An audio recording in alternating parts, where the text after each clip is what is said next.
اعوذ باللہ من الشیطان الرجیم بسم اللہ الرحمن الرحیم۔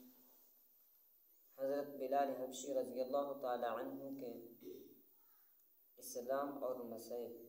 حضرت بلال حبشی رضی اللہ تعالی عنہ ہمیشہ مسجد نبوی کے مؤذن رہے۔ حضرت بلال حبشی رضی اللہ تعالی عنہ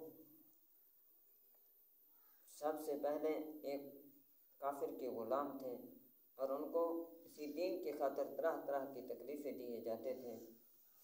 حضرت بلال رضی اللہ تعالی عنہ کو رات کو زنجیروں میں باندھ کر کوڑے برسائے جاتے تھے اور دن کو اسی زخموں کو پھر تپتی ہوئی زمین پر لٹا دیا جاتا تھا اور اوپر سینہ کے اوپر بڑے بڑے پتھر کے چٹان رکھ دیتے تھے اور تکلیف دینے والے اکتا جاتے تھے۔ کبھی ابو جہل کا نمبر آتا، کبھی امیہ بن خلف کا نمبر آتا، کبھی اوروں کا، اور اس کی کوشش کرتے تھے کہ حضرت بلال رضی اللہ تعالی عنہ کو تکلیف دے کر ان کی طاقت جو ہے وہ ختم کر دیں، لیکن پھر بھی حضرت بلال رضی اللہ تعالی عنہ ایسی تکلیف کی حالت میں پھر بھی کیا کہتے ہیں، احد احد، یعنی سب کچھ کرنے والی ذات کون ہے؟ اللہ رب العزت کی ذات ہے۔ وحدہ لا شریک کون ہے؟ سب کچھ کرنے والی ذات صرف اللہ رب العزت کی ذات ہے۔ اور دیکھو میرے بھائی دوستو، صحابہ کرام رضی اللہ تعالی عنہ نے کتنے تکلیفیں اسی دین کی خاطر برداشت کی، لیکن دین کو انہوں نے نہیں چھوڑا میرے بھائی دوستو۔ ان کے اوپر تکلیف آئے، گھر بار چھوڑنے پڑے تو گھر چھوڑ دیے، مال جائیداد چھوڑنا پڑا تو وہ بھی چھوڑ دیا، لیکن دین کو نہیں چھوڑا۔ آج اس دنیا کے اندر ہم الٹا چل رہے ہیں، ہم دنیا کو آگے کیے ہیں اور دین کو پیچھے کیا ہوا ہے۔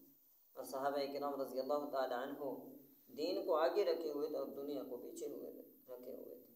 جب دین کا تقاضا ہوتا تھا تو صحابہ کرام رضی اللہ تعالی عنہم اجمعین سب سے پہلے جو ہے دین کے لیے قربانی دیتے تھے۔ آج جو ہے یہ دین ہم تک پہنچا ہے، ہمارے گھروں کے اندر ہمیں ماں کے پیٹ کے اندر ملا ہے اور ماں کی جھولی کے اندر یہ دین ملا ہے، تو اسی صحابہ کی نسبت سے میرے بھائی دوستوں ملا ہے۔ صحابہ کرام رضی اللہ تعالی عنہ نے اسی دین کے خاطر خون بہائے ہیں، اور یہ دین جو ہے ہم تک آیا ہے، یہ خون کے اوپر بہہ کر یہ دین آیا ہے میرے بھائی دوستوں۔ آج جو ہے اس کو ہم اپنے گھر میں اور اپنے تک محدود کیے رکھے ہیں، لیکن اللہ رب العزت نے صحابہ کرام رضی اللہ تعالی عنہ کے ذریعے اس دین ہم تک پہنچایا ہے۔ آج ہم کو چاہیے ہم اس دین کو پوری دنیا، پورے کائنات کے اندر اس دین کو پھیلائیں اور اسی دین کی خاطر اللہ رب العزت کے راستے میں نکل جائیں۔ صحابہ کرام رضی اللہ تعالی عنہ نے دین ہم تک پہنچایا۔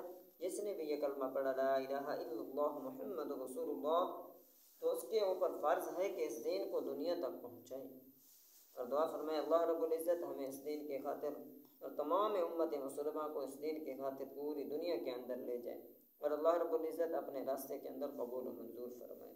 آخر دعوانا ان الحمد للہ رب العالمین۔